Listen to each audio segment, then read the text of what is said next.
asalaamaaleykum mbokk yi dal leen ak jàmm ci seen biir xibaari football ñu door xibaar yi ci journal bi di record yéenekaay ma nga fësal ci xëtamu njëkk wa Pape Matar Sarr ak Idrissa Gana Gueye xeex de tey jii dina am ci diggante ñaari gaynde ndax kat tey jii bu 15h jotee ñetti waxtu ci ngoon Idrissa Gana Gueye dana jàkkaarloog Pape Matar Sarr match boobu ci diggante Tottenham lay dox ak Everton waaye du ñeem foofee ndax kat tey jii Angleterre match bu rëy rëy dina fa am ci diggante Liverpool lay dox ak Arsenal ñoom ñaar nag ku ci am ndam yaay dem ca première place ba Liverpool mooy dalal Arsenal ci Anfield waaye tey jii match bu neex dina am ci Ligue 1 bu Sénégal soxal juróom-ñeenteelu journée bi Teungueth FC mooy jàkkaarloog Jaraaf waaye Matar Ba it doonoon ministre des sports fii ci réewum Sénégal mi ngi wax ci kan bi xewee ci réewum Côte d'Ivoire lim xam ne moo di Sénégal di am na chance ngir mën a tegale Coupe d'Afrique boobee waaye journal bi ñëw na ci lamb ji war a dox suba ci diggante Bombardier ak Reug Reug lamb joojee nag ju neex lay doon waaye ñaar ñiy bëree magantee nañ lu bëri ndax kii di Bombardier mage na Reug Reug luy toll ci fukki at ak juróom benn maanaam 16 ans stade yéeni kay moom ma nga fësal gone Sénégal yi nekk ca Olympique de Marseille ci xër wu njëkk wa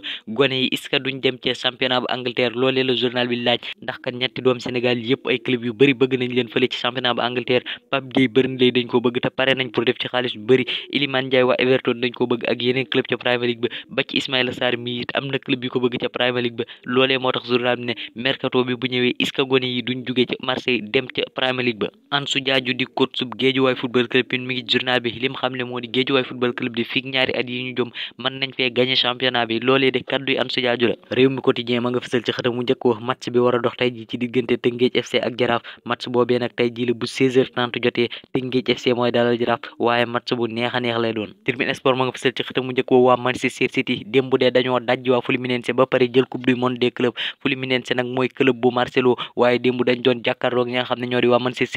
Manchester City duma leen ñeenti bal ci dara daal di jël coupe du monde des clubs atum 2023 mi nag kuy équipe bu football rek ñoo la man li koy firndeel nag moo di trophée yi jël ndax jël nañ juróomi trophée ci menn at mi Ligue des champions ñu jël FA Cup ñu jël championnat Angleterre ñu jël super coupe de l'UEFA ñu jël démb lañ gar dajjoo coupe du monde des clubs kon nag ñoo man ci club yi waaye waa Aston Villa yi ñi ngi journal bi démb Sheffield lañ doon jàkkaarlool journal bi nee na xañ nañ seen bopp première place ba de ndax buñ gañe woon ca match boobee jamono ji ñooy nekk ci première place bu championnat Angleterre waaye match nil lañ def ak Sheffield 1-1 la match ba jeexe xibaar yi buur na mbokk yi cant ak ngërëm ñeen leen abonné leen bu dee defagoo leen ko dig daje beneen yoon ci yeneen xibaar jaa ngeen jëf